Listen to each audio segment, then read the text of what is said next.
warahmatullahi wabarakatuh. Bagaimana kabar kalian? Semoga kita semua senantiasa diberi kesehatan dan keselamatan dimanapun kita berada. Kami dari kelompok 5 dengan materi presentasi yaitu tentang nilai dan kepuasan pelanggan.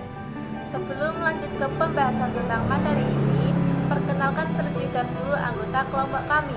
Saya sendiri, Meliana Latifah, kemudian ada Amelia Fariza, ada Gina Anggraini, dan Yuliana Aulia. Langsung saja kita lanjut ke pembahasan materi presentasi ini. Pada presentasi kelompok 5 ini akan membahas tentang nilai dan kepuasan pelanggan yang meliputi pengertian nilai dan kepuasan pelanggan, manfaat dari pelanggan, sifat perusahaan yang memiliki kinerja tinggi, kemudian pertimbangan untuk berorientasi pada kepuasan, ada cara dalam mengamati dan mengukur kepuasan pelanggan, kemudian pengukuran kepuasan pelanggan dan tingkat industri, dan yang terakhir ada pengimplementasian pemasaran mutu terpadu atau total quality marketing. Pembahasan yang pertama yaitu pengertian nilai dan kepuasan pelanggan. Nilai bagi pelanggan adalah selisih antara nilai pelanggan total dan biaya pelanggan total. Nilai pelanggan total adalah sekumpulan manfaat yang diharapkan oleh pelanggan dari produk atau jasa tertentu. Sedangkan biaya pelanggan total adalah sekumpulan biaya yang diharapkan oleh konsumen yang dikeluarkan untuk mengevaluasi, mendapatkan, menggunakan, dan membuang produk atau jasa. Kemudian, pengertian kepuasan pelanggan sendiri yaitu perasaan senang atau kecewa seseorang yang muncul setelah membandingkan antara persepsi terhadap kinerja atau hasil dari suatu produk yang diharap-harapkan. Jika kinerja berada di bawah harapan, maka pelanggan akan puas, dan jika kinerja melebihi harapan, maka pelanggan akan sangat amat puas dan kembali lagi untuk membeli produk yang dihasilkan untuk perusahaan tersebut.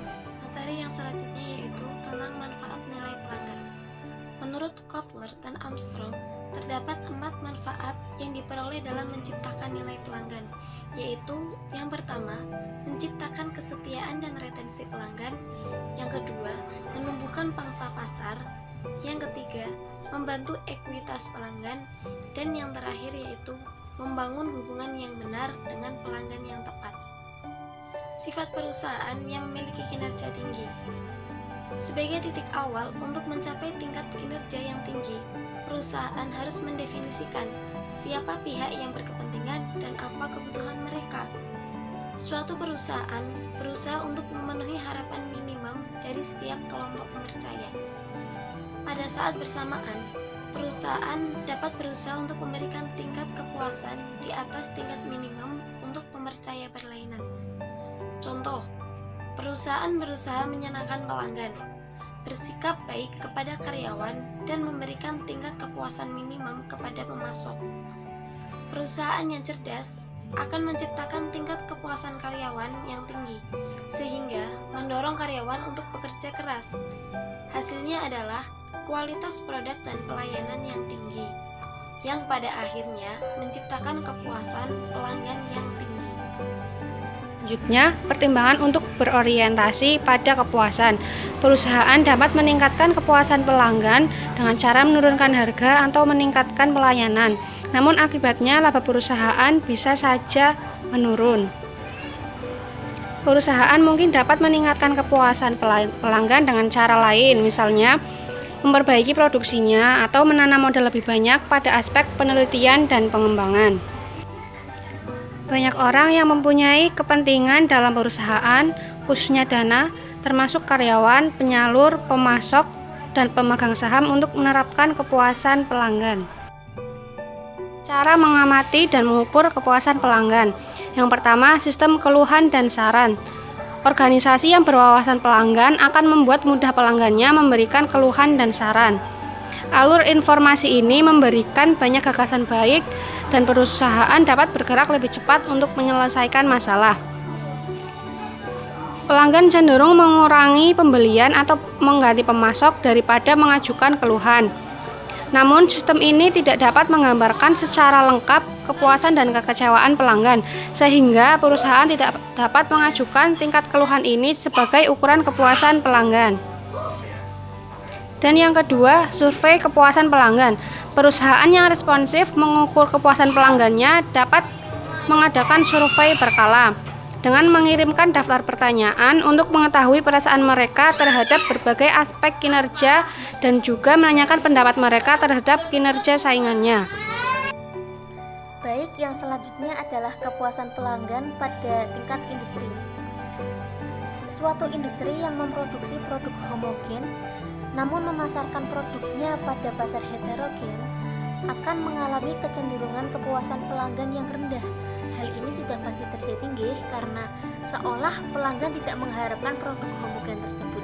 Selanjutnya, kepuasan pelanggan bisa saja berubah ketika pelanggan mendapati suatu produk dengan biaya yang lebih tinggi dari biasanya, dan tidak menutup kemungkinan pelanggan tersebut mengambil pasokan barang ke pemasok lain dengan harga yang lebih murah, meskipun sejatinya kepuasan pelanggan pada industri yang dengan harga lebih murah tersebut tidaklah tinggi.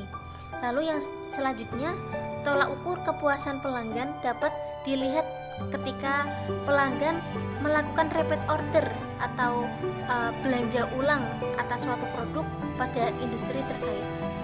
Selanjutnya, atas perkembangan pangsa pasar yang begitu cepat, pelanggan akan cenderung mengalami kepuasan yang lebih rendah ketika mereka mengharapkan produk heterogen tetapi dipaksa untuk memilih produk homogen seperti itu.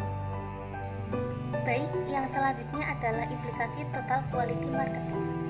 Total quality marketing atau biasa disebut dengan manajemen kualitas total adalah suatu pendekatan organisasi secara menyeluruh untuk meningkatkan kualitas proses, produk, dan pelayanan organisasi yang berkesinambungan, sehingga diharapkan hasil yang diperoleh dari proses tersebut akan memberikan kepuasan tersendiri untuk pelanggan perusahaan.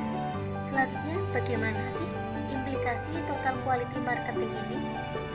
Implikasi atau penerapan dari TQM ini adalah bahwa karyawan pemasaran harus memberikan waktu dan usaha tidak hanya untuk meningkatkan pemasaran eksternal perusahaan saja, tetapi juga pemasaran internalnya. Para pemasar harus mengeluh sebagaimana pelanggan ketika produk dan pelayanan yang didapat tidak benar. Pemasaran harus menjadi pelindung pelanggan dan harus konstan menjunjung standar memberikan solusi terbaik kepada pelanggan. Baik, sekian presentasi dari kelompok kami, kurang lebihnya kami mohon maaf. Terima kasih telah berpartisipasi. Wassalamualaikum warahmatullahi wabarakatuh.